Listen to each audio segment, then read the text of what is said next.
the other thing that I never really anticipated is that he would not know as much about science or medicine as George Washington. Yeah.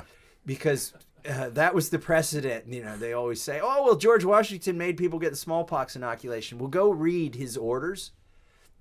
In two places I can find his orders. It said all who've not had it, all who've not had smallpox, which include, and by the way, George Washington had smallpox as an adolescent, so he never took it either. Yeah. Like, he understood natural immunity, and Joe Biden does. Well, in Biden's defense, at least there was no executive order on mandatory leaching.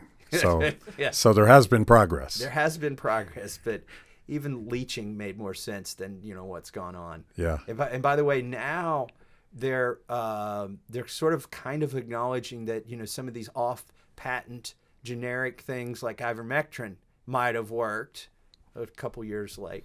Yeah. I want to dig into that, but I have to, and we should frame this conversation because you mentioned the election. The election happened a couple days ago, and we don't actually. Well, it's still happening. It's still happening. Yeah. Apparently in Arizona, this could go on for right. for many months now. So most news sources are projecting that the House will flip to Republican, but by fairly narrow majorities. Nobody is yet projecting the Senate, so it's still possible the Republicans might take the Senate, but we don't know that. So right. In the context of that, I have to observe going back, I'm shocked at, 90 plus co-sponsors is great for that legislation, but that should be a slam dunk for Republicans in an election year fighting against the encroachments of the Biden administration. That was clearly the grassroots fire that they needed to tap into. And they didn't.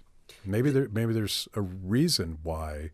They didn't, because I polled this in my Republican primary, and it was number 6 or 7 on the list of concerns. Like it was below inflation, below jobs, below the economy. Because it only affects some people. Because people go about, they've kind of ignored the government at this point, and they've moved on. Yeah. Okay, the bivalent, for instance, the bivalent booster that Pfizer now charges, it's not just bivalent, it's $. They've doubled the price of it. Only 7% of Americans have received that booster. And it's literally the only one responsive to the virus that's circulating right now. Yeah. So I think Americans have they've figured out how to go on with life and just ignore Rachel Walensky, who's just recovered from a 3-week bout of COVID after 5 shots and Paxlovid. Yeah. She's thankful that it was only 3 weeks. They're like robots when they say that. I'm sad to announce that I've contracted COVID yet again, but thank goodness I got boosted 3 times. Yeah, just changed N, where N is now 5 instead of 3. And the ones that say 4, the ones who've gotten 5 booster probably say, well, there's your problem. You didn't have 5.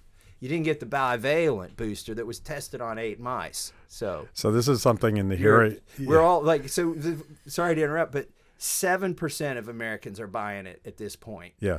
And it's free, right? So I guess that makes 93% of us like vaccine deniers, anti-vaxxers, because that was the definition of anti-vaxxer. Yeah. If you didn't take COVID vaccine.